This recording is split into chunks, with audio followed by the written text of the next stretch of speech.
Describe the importance of cricket in India.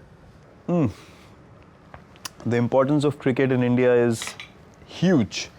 It's not, there's a reason why they say it's not a sport, it's a religion in India, because one, the kind of emotion it brings out. Cricket is one sport that everyone has played at some stage in their life in India. And that is why it's so special in people's hearts and minds, and the kind of connect or the kind of ownership or the kind of frustration and emotion they feel with the players and with the team. It's a very organic thing. It's not made up. And I understand that, because growing up, when I used to watch games, I used to be involved in a way that nothing else would involve me. And I never understood why, because I never played at that level. But still, I would feel like I could have done this.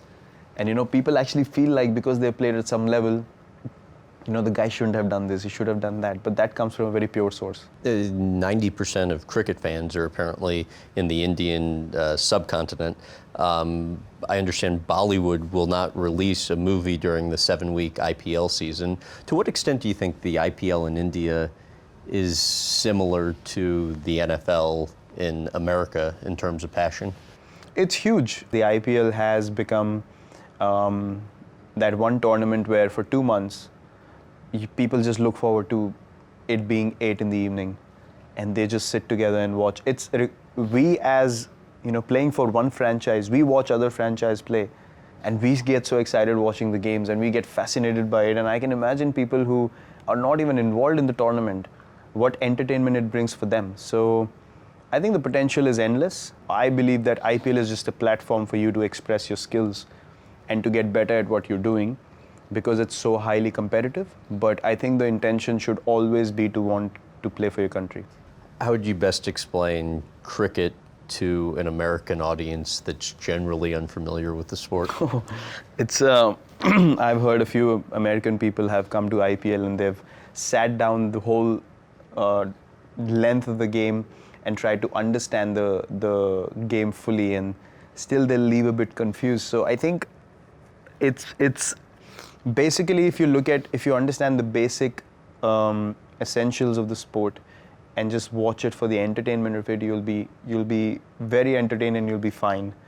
But if you go into the finer details, as I said, you can really confuse yourself, because there are a lot of terms that you wouldn't have heard of, or you wouldn't understand what they are. Even when we watch baseball, the only thing I'm worried about is a home run, and just looking at people going mad. So it's basically, if you just relate to the fun part of it, you can really enjoy watching the sport. Americans would probably be surprised to hear is that you, as I mentioned earlier, you were once at bat for 8+ hours. I'm thinking like December 2016, England. Yeah. Tell about how that happens.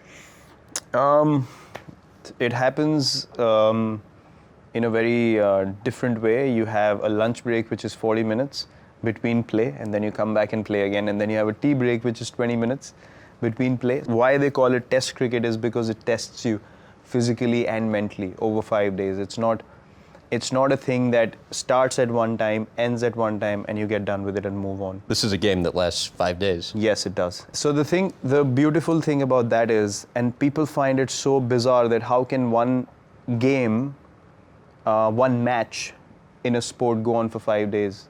The basic concept behind it is, test cricket for me is very similar to life. So if things don't go your way on day one, you have to go to sleep, you have to wake up and come back.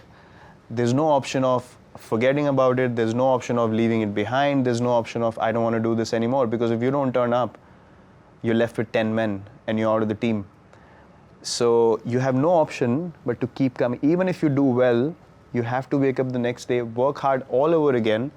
You get a second chance to play, and then you want to work hard, or you have to work hard to do the same thing that you did on day one.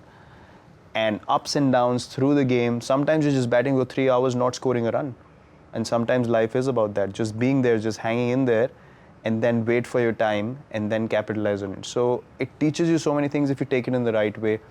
And I'm so blessed and I'm so grateful that I'm able to play test cricket for my country. It's taught me things that I could never imagine I could learn. Why do you feel the commercialization of the game is hurting cricket? I think the more you commercialize the sport, the quality of the game will come down. That's what I strongly believe in. If you look at the number of games that we play now compared to 10 years back. It's a huge change. You could never imagine cricketers playing so many games throughout the year. And what happens is the quality will invariably go down. I've heard people say that, there's too much cricket to watch sometimes, and we just don't want to watch it. So it affects a lot of things. And if you have a tournament like a World Cup, which is a global tournament, and everyone's watching it, that brings interests. So I think the more impactful tournaments we have, and if the number of games on a regular basis come down, and the more global tournaments where all teams are playing against each other, they increase, I think that's going to sustain the sport really well, not the number of games.